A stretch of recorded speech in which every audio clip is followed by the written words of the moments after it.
तोते ने राजकुमारी से कहा कि जीवन में जब मनुष्य लगातार परिश्रम करता है पर परिणाम नहीं मिलता, तब वह या तो हताश हो जाता है या फिर किसी चमत्कार की प्रतीक्षा करता है। राजकुमारी बोली, पर क्या सच में चमत्कार होते हैं? क्या ईश्वर कभी किसी के कष्टों को देखकर उसकी किस्मत बदलते हैं? तब तोते ने कहा कि आओ मैं तुमको सुनाता हूं ऐसे लकड़हारे की कथा जिसने ईश्वर से कुछ मांगा, लेकिन बदले में ऐसा कुछ पाया जिसकी उसने कल्पना भी नहीं की थी। यह कहानी सिर्फ कर्म और भाग्य की नहीं, यह एक आत्मिक सत्य की ओर इशारा करती है कि जब इंसान स्वार्थ छोड़कर परोपकार की राह पकड़ता है, तब सृष्टि खुद उसके लिए द्वार खोल देती है। तो कहानी शुरू करने से पहले आपसे निवेदन है कि कहानी को पूरा सुनें और बी रियल टेल्स चैनल को सब्सक्राइब कर लें। तो आइए सुनते हैं यह अद्भुत कथा, लकड़हारा और ईश्वर की कृपा की। एक घना जंगल था जिसके पास एक छोटा सा गांव बसा हुआ था। उस गांव में एक लकड़हारा रहता था। नाम था उसका धीरू। नाम भले ही धीरू था, पर जीवन में धैर्य की परीक्षा हर रोज होती थी। वो रोज तड़के उठता, कुल्हाड़ी कंधे पर डालता और जंगल की ओर चल पड़ता। हर दिन पेड़ काटना, लकड़ियां इकट्ठा करना और उन्हें बाजार में बेचना ही उसकी दिनचर्या थी। लेकिन इन सब मेहनत के बाद भी जो पैसा उसे मिलता, उससे मुश्किल से आधा पेट भोजन ही नसीब होता।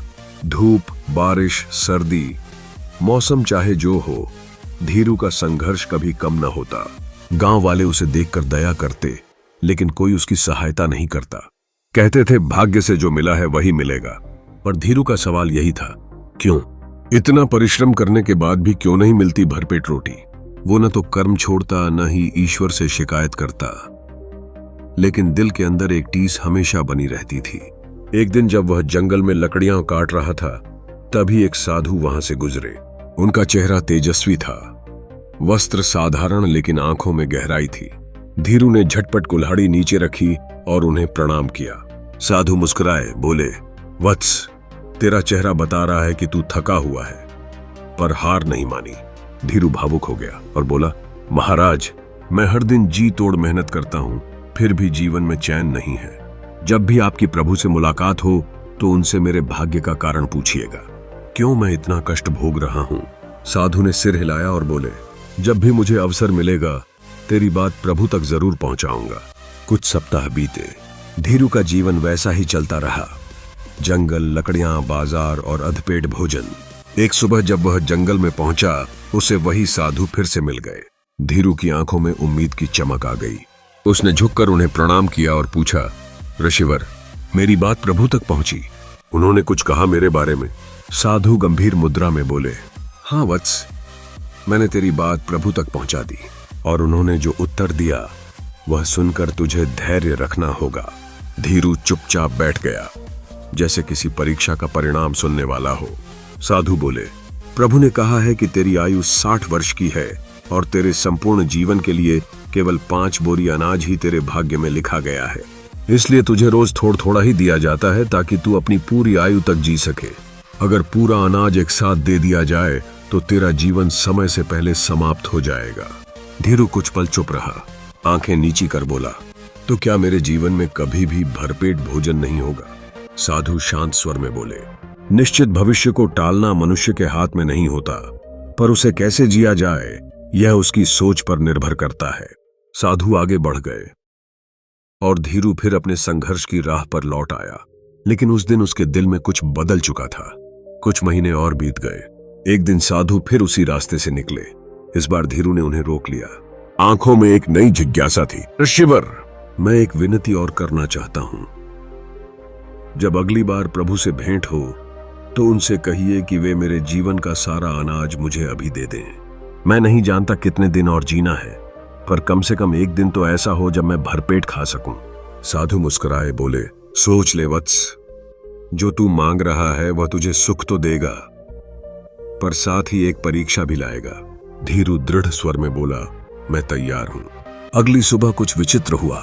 धीरू के घर के सामने एक बैलगाड़ी रुकी और उसमें भरी थी 5 बोरी अनाज। गांव वाले चकित रह गए। कहीं राजा ने इनाम तो नहीं भेजा या फिर कोई भूल से पहुंचा दिया। पर धीरू जानता था ये वही 5 बोरी हैं जो उसके भाग्य में थीं। अब पूरी की पूरी एक साथ पर उसने वह अनाज सिर्फ खुद के लिए नहीं रखा। उसने चूल्हा जलाया, बड़े बड़े बर्तन मंगवाए और गांव के साधुओं, भूखों, बच्चों और विधवाओं को आमंत्रित किया। उस दिन उसके घर से 100 से ज्यादा लोगों को भोजन मिला। गरम गरम रोटियां, खिचड़ी, सब्जियां और मीठा हलवा। धीरू ने भी भरपेट खाया, जीवन में पहली बार। रात को सोते समय उसके मन में एक शांति थी। कल क्या होगा, ये सोचकर आज की खुशी बर्बाद नहीं करूंगा। सुबह उसने जो देखा उस पर खुद उसे विश्वास नहीं हुआ। उतनी ही अनाज की बोरियां उसके आंगन में फिर से रखी थीं। अब यह कोई एक दिन की घटना नहीं रही। हर दिन वह खाना बनाता, हर दिन गरीबों को बुलाता और हर दिन वही 5 बोरियां अगली सुबह वहां प्रकट हो जाती। वो लकड़ियां काटना भूल चुका था। अब उसका जीवन परोपकार में लग गया था। गांव में हर कोई उसे धीरू दाता कहने लगा था। कुछ ही सप्ताहों में पूरा गांव धीरू के इस चमत्कार से अवाक रह गया था। लोग दूर दूर से आते, उसका भोजन करते और उसे आशीर्वाद देते। धीरू अब भी विनम्र था। वह सबका स्वागत करता, लेकिन खुद को कभी इसका श्रेय नहीं देता। उसका कहना बस यही होता, जो भी है प्रभु की कृपा है, मैं तो केवल माध्यम हूं। इन्हीं दिनों एक दिन फिर वही साधु उसके द्वार पर आए। धीरू ने उन्हें देखकर हाथ जोड़ लिए, उनके चरण धोए और बैठने को कहा। साधु मुस्कुराए और बोले, तो वत्स, अब बता, तू संतुष्ट है? धीरू भावुक हो गया। आंखों में नमी और मुस्कान दोनों थी। ऋषिवर, आप तो कहते थे कि मेरे भाग्य में केवल 5 बोरी अनाज था, पर अब तो हर दिन 5 बोरियां मेरे घर आ रही हैं। यह कैसा चमत्कार है? साधु गंभीर हो गए, बोले, वत्स, यह चमत्कार नहीं, यह ईश्वर का नियम है। तूने जब प्रभु से अपने जीवन का सारा अनाज मांगा, उन्होंने दे दिया, लेकिन तूने उस अनाज को सिर्फ अपने लिए नहीं रखा। तूने भूखों को खिलाया, जरूरतमंदों की सेवा की और सबसे बड़ा काम, स्वार्थ को त्याग दिया। इसीलिए अब प्रभु तुझे तेरे भाग्य से नहीं, तेरे कर्म से दे रहे हैं। जिन लोगों को तू भोजन देता है, उनके भाग्य का अन्न अब तेरे हाथों से वितरित होता है। प्रभु ने तुझे सिर्फ 5 बोरी दी थी, लेकिन जब तू दूसरों का भाग्य बन गया, तो अब तुझे हर दिन 5 बोरी मिलती हैं, दूसरों के हिस्से की भी। धीरू की आंखों में चमक थी। उसने साधु से पूछा, तो क्या मैं अब आजीवन यही करता रहूं? साधु बोले, जब तक तू स्वार्थ रहित सेवा करता रहेगा, प्रभु तुझे माध्यम बनाकर उपयोग करते रहेंगे। लेकिन जिस दिन तूने सेवा की जगह संग्रह शुरू किया, वह कृपा रुक जाएगी। ईश्वर के घर में भंडार अनंत हैं, लेकिन देने के लिए वह वही हाथ चुनते हैं जो खाली होकर बांटना जानते हैं। यह जगत एक नियम से चलता है, जो देता है वही पाता है, और जो बांटता है प्रेम से, उसे वापस मिलता है कई गुना। साधु उठे और विदा हो गए। धीरू उन्हें जाते हुए देखता रहा और मन ही मन प्रण लिया, अब यह जीवन किसी और के काम आएगा। यही मेरी पूजा है, यही मेरा धर्म है। तोता कहता है तो राजकुमारी। इस कहानी का सार यही है कि भाग्य कोई स्थायी सत्य नहीं होता, कर्म ही भाग्य को बदलने की कुंजी है। जब मनुष्य अपनी सीमित सोच से बाहर निकलता है, जब वह दूसरों की सेवा को अपना उद्देश्य बना लेता है, तब सृष्टि उसे वह सामर्थ्य देती है जो वह कभी अपने लिए मांग भी नहीं सकता। यदि आप भी जीवन में चमत्कार चाहते हैं, तो किसी भूखे को खाना खिला दीजिए, किसी दुखी को सहारा दे दीजिए, और देखिए कैसे आपका जीवन भी एक दिन किसी कहानी का हिस्सा बन जाता है। अगर आपको यह कहानी पसंद आई हो तो कृपया लाइक जरूर करें।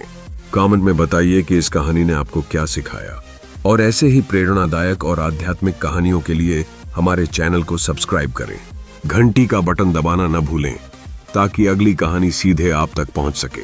आपके एक लाइक और शेयर से यह ज्ञान और भी लोगों तक पहुंचेगा, और यही आपका छोटा सा योगदान होगा किसी के जीवन को बदलने में। धन्यवाद।